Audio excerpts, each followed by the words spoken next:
third time recording this, so let's hope we get it done right this time. The sound was really bad the last time I tried to do this. What's going on, everybody? It's your buddy, it's your pal Spaz Phoenix, and this is FLIX. We're not reviewing a movie today. We are giving my quick thoughts on the trailer for the movie Sick. Now, first of all, I want to give all the credit in the world to a YouTuber by the name of Brett Cooper. You should go check her out. She's really cool. She is a right-leaning YouTuber, so if that's not your thing, I understand. But she does do some good content and some funny content, and she brought to my attention this movie because she did her own reaction to the trailer. Now, I don't know if I can put the trailer here if you're watching this in the video form, so what I am going to do, if I don't remember to do it, please come bug me in the comment section or on Twitter, but I'm going to put the link to the trailer in the episode description, so you guys go watch the trailer first, and then we can talk about it. So go watch the trailer. 5, 4, 3, 2, 1.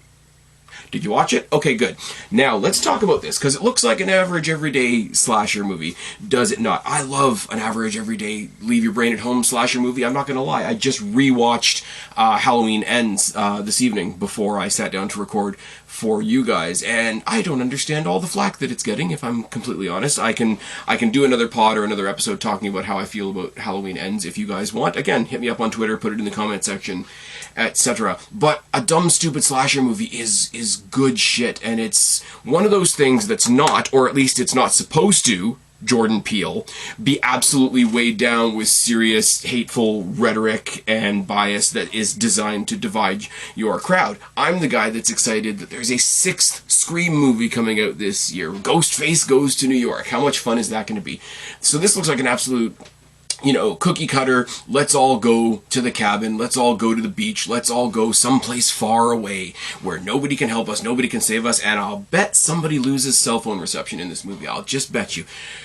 What I love about this, and I said I don't want this to be political, but you can't help but notice right away, they are taking the piss out of COVID and all the super COVIDers from over the past 2 years or so.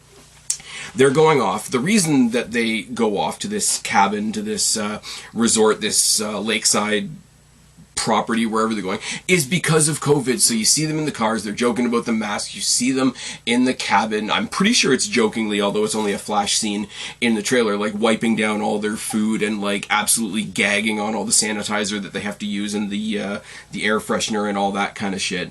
And they just do it right from the off, like quarantine can be fun and all this type of thing, and it's good in a way, and I'll tell you why it's good in a way in a second, but like, as soon as we get the introductions all done and over with, okay, we know them, we know why they are where they are, one of the boyfriends shows up who's not supposed to, so you've got that initial, like, surface drama that all slashers have to have, because there has to be a little bit of conflict before everybody else comes together to fight against the slasher.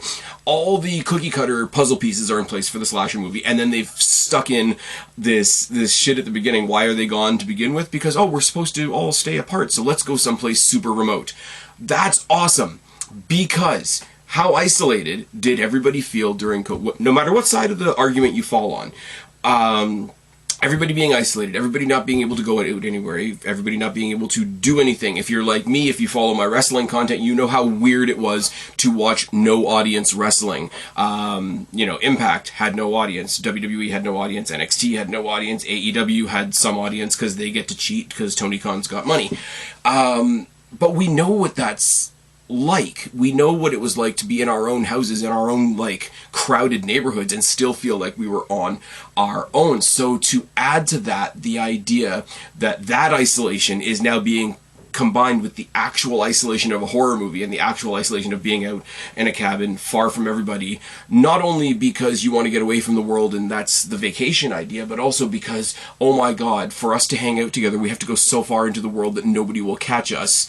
And then you'll throw in all the typical tropes of, oh, they're by the lake, oh, they're in a cabin by themselves, I bet the power goes out, I bet the phones go out, and all that type of thing is a wonderful melding of ideas, because those two ideas are, I think, way more similar than anybody wants to wants to admit.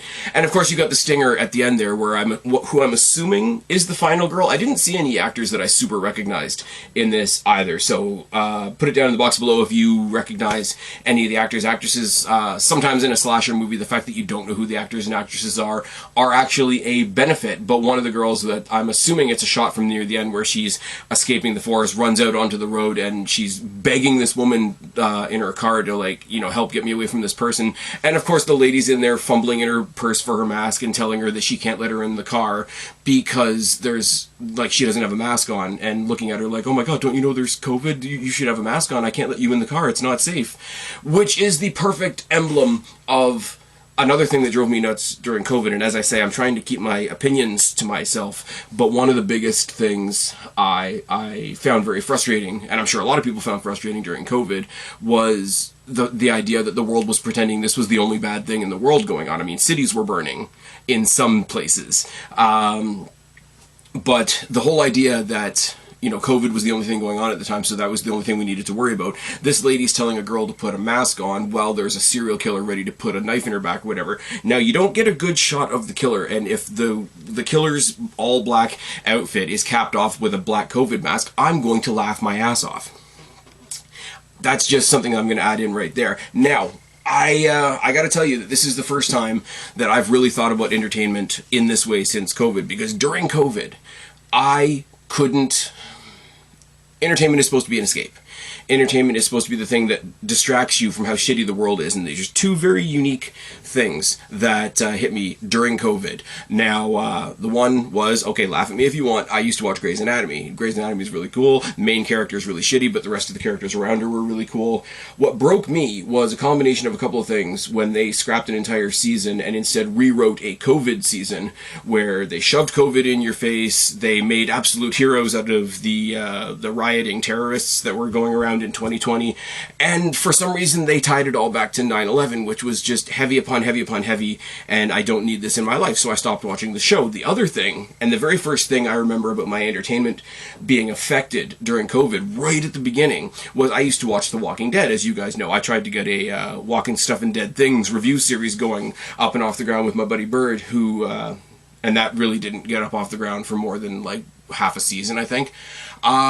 If you watch Walking Dead, you know they did Talking Dead right afterwards, and when they started doing the Talking Dead episodes in Skype call form, now they had to, it's not their fault, but I'm just, I dug my feet in so hard on, I don't need the real world shit that's going on right now being reflected on my TV. TV's supposed to be an escape. I don't need to see Grey's Anatomy entirely rewritten into a COVID show. Yes, it's a hospital, yes, but it's also fiction. Walking Dead was about an outbreak, so I may be being a little bit of a hypocrite in that regard. But I just didn't need it at the time, and now that it's, I don't want to say over because you get yelled at if you say COVID is over. But now that we're back to normal and we're not imprisoned in our houses anymore, and I can go to the movies and talk to you guys about movies like I did with the movie Megan, go back to the last episode. Now, it's one of those things where it's like, it's okay. At least to me. I can only speak for myself. I'm not going to speak for how you guys feel, obviously. It's okay to put it in a movie, and especially because there is inherent comedy in slasher movies, because some of them are so ridiculous. I was really worried when I first saw the headline on the Brett Cooper video that this was going to be a COVID horror movie. I thought it was going to be like, oh, people were going to be like stabbed with vaccine needles, or it was going to be the virus that came to kill us, and it was going to be this big political scare tactic. But no, it actually seems to be absolutely taking the piss out of people who drove me nuts towards the end of COVID. So that's going to be a lot of fun. The lady who would rather see you get slaughtered on the outside and, oh, that's what you get for not wearing a mask, is something that needs to be taken the piss out of now that we are slightly removed from it. And I don't know if you guys know this about me or not. I really get wound up in double standard situations, and I really get wound up in world issues where there's definitely two sides and only one side's allowed to talk. So if we're starting to take the piss, if we're starting to throw the arrows in the other direction, and we're doing it through the venue of comedy that is made available in the slasher genre, I think that's going to be a perverse amount of fun. The exact opposite of Netflix's Texas Chainsaw Massacre, which was the most woke thing imaginable and actually made Leatherface the good guy, in my opinion, by the end. That's how much of a failure that was, because they tried to go way too far the other way.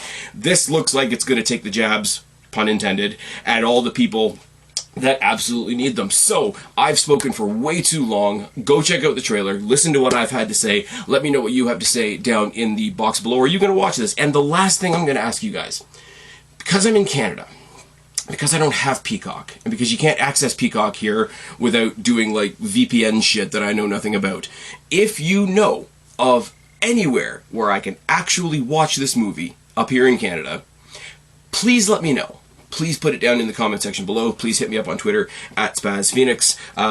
Hit me up on Twitter at SpazPhoenix1. Hit me up on Instagram at SpazPhoenix. Hit me up on the Spaz Phoenix Podcast Facebook group. And yes, shoot me or not, I am on Truth Social. Go find me at Spaz Phoenix. But up until the next time I come to talk to you guys about a movie, which will probably be Ant-Man, unless we see more really cool trailers.